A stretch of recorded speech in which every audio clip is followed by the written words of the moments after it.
My name is Lena. I'm sitting here, my laptop open, the cursor blinking on a blank page. I'm a writer, known for thrillers that keep readers up at night. But today, I'm not writing fiction. I'm writing about me, about where I come from. It's not a pretty story, but it's mine. My mom, Claire Valmont, was a big deal in the TV world. Beautiful, charming, the kind of woman who lit up a room. I remember watching her on TV, admiring how everyone seemed to love her. But that was just one side of her. When I was a kid, I never really understood why I had to live so differently. Born with a hair lip, I had surgery as a baby. But to Mom, I was a mistake, something to hide. "We can't let people see you like this," she'd say, her voice cold, as she adjusted the medical mask on my face. "You understand, right? It's for your own good." I grew up in a big house, but it felt like a prison. I was always alone, except for the nanny, Mrs. Jenkins. She was kind but scared of Mom. Everyone was. One day, I heard Mom talking on the phone. "Yes, she's always sick. Poor thing. It's a severe immune disease," she lied so effortlessly. I knew then that she was ashamed of me, that she saw me as a burden. My dad? He wasn't around much after the divorce. I heard he was living it up with his new family. I used to imagine him coming to rescue me, but he never did. I didn't go to school like other kids. A tutor came home to teach me. "Keep your mask on," she'd remind me, just like Mom. I turned 10 that year. I was sitting in my room, my only sanctuary, when Mom walked in. She looked at me, her expression hard to read. "Mom, if you hate me so much, why don't you just send me to Dad?" I asked.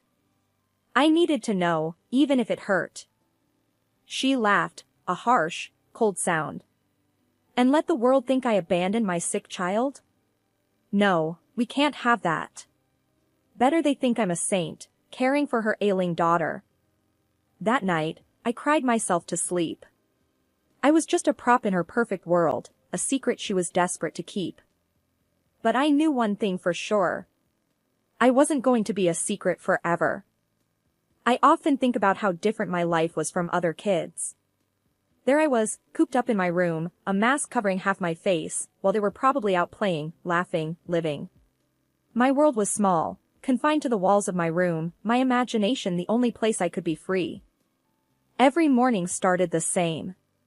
I'd wake up to the muffled sounds of the house, slip on the mask that had become my unwanted companion, and sit down for breakfast. Mrs. Jenkins, our housekeeper and my nanny, would bring it in, her face always wearing a smile that didn't quite reach her eyes. "Good morning, dear," she'd say, setting down my tray. "Your mother left early for a shoot. She said to remind you to keep your mask on." I nodded, used to the routine. It was always like this. Mom was either absent, busy with her glamorous life, or when she was home, I was just a problem she had to deal with. Some days, I'd try to talk to Mrs. Jenkins to get some glimpse of the outside world. "What's it like out there, Mrs. Jenkins? Are the flowers blooming?" She'd pause, a sigh escaping her. "Yes, the garden is lovely. I wish you could see it." But wishes were useless in my world. As I grew older, the isolation ate at me. I watched TV, saw other kids my age doing normal things, and it burned. I wanted that. I wanted to be normal. But Mom's voice would always echo in my head, "Normal? You'll never be normal." Sometimes, I'd rebel, in small ways. One day, I left my room, mask off, just to feel a moment of freedom. Mom caught me, her face twisting in anger. "What are you doing? Do you want the whole world to see you like this?" she yelled.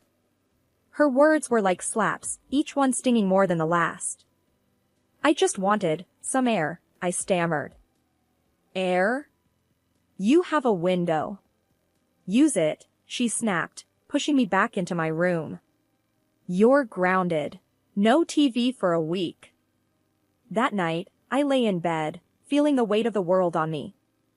I was her secret, her shame. She didn't see me as a daughter, just a mistake she had to hide. My only solace was my writing. I poured my heart into those pages, creating stories where I was brave, strong, loved. Writing was my voice when I had none. One evening, Mrs. Jenkins found me scribbling furiously. She watched me for a moment, then said softly, "You know, you're quite good at that. Maybe one day, you'll be a writer." I looked up, surprised. "You think so?" "I know so," she said, a rare firmness in her voice. "You've got talent, and more importantly, you've got something to say." That stuck with me, gave me a glimmer of hope in my dreary world. But hope was a dangerous thing. It made me want more, made me dream of a life where I wasn't just the girl behind the mask. I started to imagine what it would be like to leave this place, to find a world where I wasn't just a shadow. Sometimes life throws you a lifeline when you're drowning in despair. That's what happened to me one dreary Tuesday, a day that felt as gray as my thoughts. Everything changed with a phone call. The phone, an old relic, hardly ever rang, so when it did, it jolted me. Mrs. Jenkins answered, her face turning pale as she listened. Then she came to me, her voice barely a whisper. "It's your father."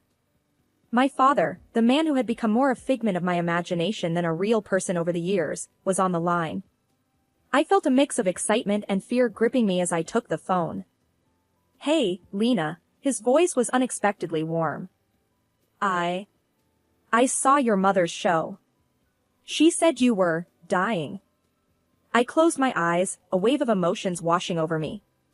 That show. I had watched it too, hidden away in my room. Mom, tears in her eyes, telling the world her daughter was on the brink of death. It was a performance worthy of an award. And it was all lies. "I'm not dying, Dad." "I'm right here," I said, my voice a mix of anger and relief. There was a pause on the other end, heavy with unspoken words. "I'm sorry, for everything. I want to make things right. How about you come live with me?" The offer was like a ray of sunlight in my dark world. Leave? Could I actually leave this house of lies and pretend love? "Yes," I said quickly, without a second thought. "I want to come." The days that followed were a whirlwind. My father came to get me, a man aged by time but still recognizable as the dad I remembered. Beside him was Linda, his new wife, her smile warm and inviting. "We're here for you," she said, her words simple but sincere. It felt like a promise. Mom watched from the doorway as I left, her expression unreadable. She didn't say a word, didn't try to stop me. I looked back once, hoping for something, a sign of regret maybe, but she had already turned away, retreating back into her perfect, false world. Living with Dad and Linda was like breathing fresh air after being underwater for too long. For the first time in forever, I didn't have to wear the mask. I could just be myself, though I was still figuring out who that was. One evening, as we sat around the dinner table, a concept still foreign to me, Linda asked, "What do you enjoy doing?" "You know, for fun." I hesitated, unaccustomed to anyone taking an interest in me. "I write," I said eventually. "Stories." "That's wonderful." Linda's eyes lit up. "You should share them with us sometime." In that moment, a seed of hope was planted in my heart. Maybe, just maybe, I could find a place in this new world, a world where I was more than just a secret to be hidden away. Stepping into life with Dad and Linda was like walking into a different world, one where I felt like I belonged, like I was part of a real family, not a facade built on lies. One evening, Dad sat me down. There was a look in his eyes, a mix of concern and hope. "We've been thinking," he began cautiously, "about getting you the best care, to help you move forward." I instinctively tensed up at the mention of doctors. "I'm tired of doctors," I replied, the words coming out sharper than I intended. He nodded, understanding my apprehension. "It's not just about appearances. It's about healing, inside and out.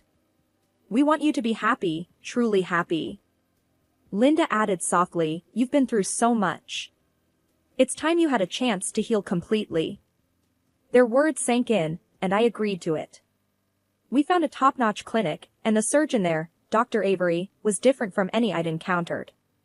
He didn't just see a patient, he saw a person. The day before the surgery, he said to me, "Remember, this isn't about changing who you are. It's about helping you see yourself in a new light." The surgery was more successful than I could have hoped. For the first time, when I looked in the mirror, I didn't feel disgust. I saw a reflection that surprised me. I even bore a resemblance to my mother, her beauty that I never thought I could share. But it wasn't just about the physical change. The real journey was the therapy that followed with Dr. Klein. It was about untangling the web of emotions and scars inside me. In one session, I found myself breaking down. "I'm just so angry," I confessed, tears streaming down my face. Angry at my mom, at the world, at myself. Dr. Klein handed me a tissue, her gaze steady. "It's okay to feel angry. But remember, you also have the power to let go of that anger, in your own time." It was a long, tough climb, but slowly, I started to feel a shift inside me. The anger began to ebb away, replaced by something calmer, more like peace or perhaps acceptance. As the days passed, Linda noticed the change. "You're smiling more," she remarked one evening, a note of happiness in her voice. I touched my face, almost in wonder. "Yeah, I guess I am. It feels right." For the first time in what felt like forever, I felt like the author of my own story. Not defined by my past, my scars, or my mother's shadow, but by my own strength and resilience. I started writing thrillers under a pseudonym, pouring every ounce of my tumultuous past into them. As I healed and grew, so did my stories. They became more mature, more gripping. By the time I was 28, I was a successful author, my books flying off the shelves. But despite my success, I always kept my true identity a closely guarded secret. Then, out of nowhere, the past called me. Literally. I was at home, scribbling notes for my next book, when the phone rang. Dad answered and, after a brief conversation, his face clouded with confusion. "It's for you," he said, handing me the phone. "Something about a TV show." I took the phone, my heart skipping a beat. "Hello?" "Hi, is this Lena Holmes?" a chirpy voice asked. "I'm calling from Straight Talk, hosted by Claire Valmont. We're huge fans of your work and would love to have you on the show." Claire Valmont. My mother. The words hit me like a wave, leaving me momentarily speechless. I'll think about it," I managed to stammer out. After hanging up, I turned to Dad and Linda, who were both looking at me with concern. It was Mom's show. "They want me as a guest." Linda's eyes widened. "Oh, my. Are you okay?" I nodded, a plan slowly forming in my mind. "I'm more than okay. I think it's time to face her. To show her, and everyone else, who I really am." Dad looked worried. "Are you sure? That's a big step." I felt a surge of determination. I've never been more sure of anything. It's time she knew the truth. So, I called them back and agreed to go on the show. As the day approached, my nerves were a tangled mess, but underneath it all was a steady current of resolve. I was ready to take back my story. The day of the show, Linda hugged me tightly before I left. "You're brave and strong," she said, her voice full of pride. "Remember that, no matter what happens." The studio was a frenzy of activity, lights, and cameras everywhere. And there she was, Claire Valmont, as poised and charismatic as ever. She hadn't seen me yet. A producer approached me, all smiles. "Ready to meet Claire? She's excited to have the mysterious author of The Wolf Trap on her show." I nodded, feeling an odd sense of calm. "Yes, I'm ready." As I walked onto the set, my mother turned, her professional smile in place. Then her eyes met mine, and for a split second, I saw a flicker of uncertainty. "Welcome," she said, recovering quickly. "We're all eager to hear about your thrilling novels." Where do you find your inspiration? I looked into the camera, then back at her. Well, I began, my voice steady. Let's just say my childhood was quite eventful. The air was thick with unspoken words, the tension palpable. This was it. My moment of truth. Sitting across from my mother on live TV, my heart was pounding, but my voice was calm. This was the moment I had been waiting for, the moment to confront the ghost of my past. So, my mother started, her TV smile flawless. Your books have been a huge success. What's the secret to creating such spine-tingling stories? I leaned forward slightly, my hands folded. Truth is often stranger than fiction, I said, my voice even. My books, they're drawn from real experiences, real pain. Her smile faltered for a second. Real experiences? How intriguing. Can you give us an example? I took a deep breath. Well, let's start with a girl who was hidden away from the world because of her appearance. A girl who was told she was a burden, an embarrassment. The color drained from her face, her professional mask beginning to crack. I see. That's quite a dark inspiration. I didn't back down. Yes, it is. That girl was me, Claire. And you are the mother who hid her away. The studio was dead silent. You could hear a pin drop. My mother's face was a picture of shock and disbelief. What are you saying? She stammered. Do you know who I am? I know exactly who you are, I replied firmly. You're Claire Valmont, the woman who told the world her daughter was dying, just to gain sympathy. The woman who locked her daughter away because she couldn't bear the thought of having a child that wasn't perfect. Her mouth opened and closed, but no words came out. She looked around, as if seeking an escape. The producer tried to intervene. I think there's been a misunderstanding. No, I cut in, turning to the camera. There's no misunderstanding. For years, I lived in a shadow, hidden away, my very existence denied. But not anymore. I could see the panic in my mother's eyes now. She was losing control of the narrative, the perfect image she had crafted for herself. This is absurd, she finally managed to say, her voice trembling. You're making this up. Why would I do such things? Because to you, image was everything. And I didn't fit that image, I said, my voice steady but heavy with emotion. But I'm not that scared little girl anymore. I'm here to tell my story, the real story. The show cut to a break, the tension in the studio palpable. My mother was speechless, her facade shattered. For the first time, I felt like I was in control, no longer a victim of her lies and manipulation. The aftermath of the TV show was like a storm that had been brewing for years, finally breaking. The media went into a frenzy. My phone was ringing off the hook, journalists clamoring for more of my story. And through it all, I felt a strange sense of relief. The truth was out, no longer a burden I carried alone. The next day, Dad and Linda were glued to the TV, watching the news coverage.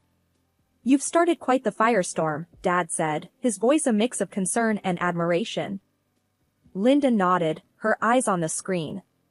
But you did what you needed to do. We're proud of you. I sat with them, watching as my mother's once flawless image was picked apart. There were debates, discussions, people expressing shock and sympathy. Then, the phone rang. It was the TV network. I answered, bracing myself. We've never seen a reaction like this, the voice on the other end said, a bit frantic. Your mother, she's been suspended. The show's on hold. I let out a slow breath. I see. After hanging up, I turned to Dad and Linda. They've suspended her. The show's on hold. Dad shook his head. I never thought it would come to this. I didn't either, I admitted. But maybe now she'll understand the impact of her actions. The days that followed were a whirlwind. My story was everywhere. People were talking, not just about the scandal, but about my books, my journey. I was invited to interviews, podcasts, book signings. It was overwhelming, but in a good way. One night, Linda sat down with me, a serious look on her face. "Are you okay with all of this, Lena? It's a lot to handle." I thought about it. I am. It's like I've finally taken control of my own narrative. And maybe, just maybe, it'll help someone else out there who's going through their own struggle. As the dust settled, my mother's career took a hit. She became reclusive, shying away from the public eye. It wasn't my intention to ruin her, but I couldn't help but feel a sense of justice. Dad hugged me one evening, a bit of sadness in his eyes. "You did what you had to do. And we're here for you, no matter what." "Yeah," I said, feeling a sense of closure. It's time to move forward, to keep writing my story, but on my own terms. After the whirlwind of the confrontation and its fallout, life started to settle into a new kind of normal. I was busier than ever, with book signings and interviews, but there was a sense of peace within me that I had never felt before. I was no longer hiding, no longer a secret. One evening, I was sitting on the porch with Dad and Linda, the sun setting in a blaze of colors. Dad broke the silence. "You know, Lena, I never imagined things turning out this way. But I'm glad they did. You've come so far." Linda nodded, taking my hand. "You're an inspiration, not just to us, but to so many out there." I smiled, feeling a warm glow in my heart. "Thanks. It feels good to finally be myself, to not be afraid of the truth." We talked about the future, about my next book. I was already working on it, pouring my newfound sense of self into the pages. It was more than just a thriller, it was a story of triumph, of overcoming the odds. The next day, I met with my editor, a no-nonsense woman who had always believed in me. "Your story, it's powerful," she said, her eyes scanning the manuscript. "It's going to resonate with a lot of people." I felt a surge of pride. I hope so. It's the most honest thing I've ever written. As the days passed, I found a new rhythm, a balance between my public persona and my personal life. I was still writing, still sharing my story, but I also took time for myself, for Dad and Linda, for the life we had built together. One afternoon, I sat down to write in my journal, a habit I had maintained since I was a child. It was a moment of reflection, of looking back and looking forward. I wrote about the journey, about the pain and the triumph, about the love and support I had found. I closed the journal, feeling a sense of contentment. My past was a part of me, but it didn't define me. I was more than the girl in the mask, more than the daughter of Claire Valmont. I was a writer, a survivor, a woman who had found her voice. As I looked out the window, I realized that this was just the beginning. There were more stories to tell, more chapters to write in my life. And I was ready for whatever came next.